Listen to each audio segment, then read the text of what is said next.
ഇന്നലെ പുലർച്ചെ പാനൂരിലുണ്ടായ ബോംബ് സ്ഫോടനം അതീവ ഗുരുതരകരമാണ്.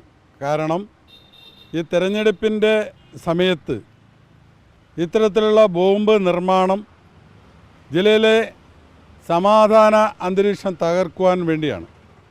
ഇത് ബോധപൂർവമായ ശ്രമമാണ്.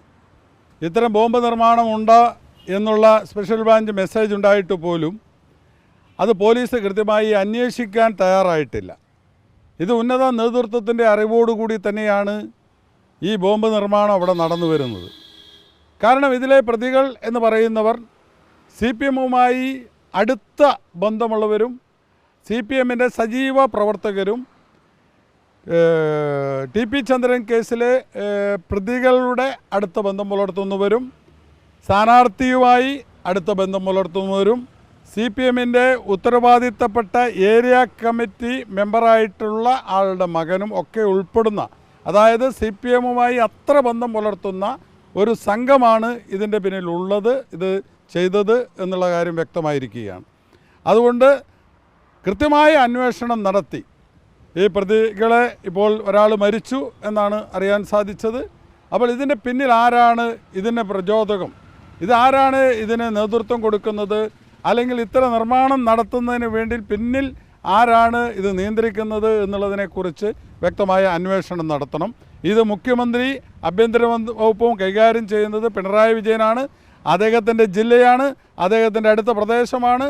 ആ പ്രദേശത്ത് ഇത്തരത്തിലുള്ള ഒരു സംഭവം നടന്നിട്ട് അതിന് ശക്തമായ ഒരു പ്രതിഷേധം പോലും രേഖപ്പെടുത്താൻ അദ്ദേഹത്തിന് സാധിച്ചിട്ടില്ല എന്നാണ് നമുക്ക് കാണാൻ സാധിക്കുന്നത്.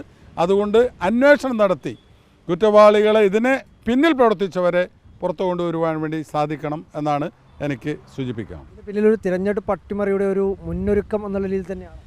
തീർച്ചയായും ഉണ്ടല്ലോ. കാരണം ഈ തെരഞ്ഞെടുപ്പ് സമയത്ത് ഇത്തരം ബോംബ് നിർമ്മാണം നടക്കുമ്പോൾ ഇവർ ബോംബ് നിർമ്മാണം നിർത്തിയില്ല എന്നല്ലേ ഇപ്പോൾ മനസ്സിലാവുന്നത്. അപ്പോൾ ഇതിൻ്റെ പിന്നിൽ തെരഞ്ഞെടുപ്പ് സമയത്ത് ഭീകര അന്തരീക്ഷം സൃഷ്ടിക്കാൻ വേണ്ടി തന്നെ ആയിരിക്കണം.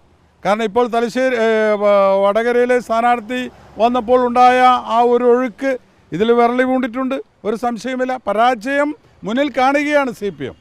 അതുതന്നെയാണ് ഇത്തരത്തിലുള്ള പ്രവൃത്തി നടത്താൻ വേണ്ടി മുന്നിടുന്ന അക്രമത്തിലൂടെ, ഭീഷണിയിലൂടെ തെരഞ്ഞെടുപ്പ് അട്ടിമറിക്കാൻ വേണ്ടിയാണ് CPM ശ്രമം നടത്തുന്നത്.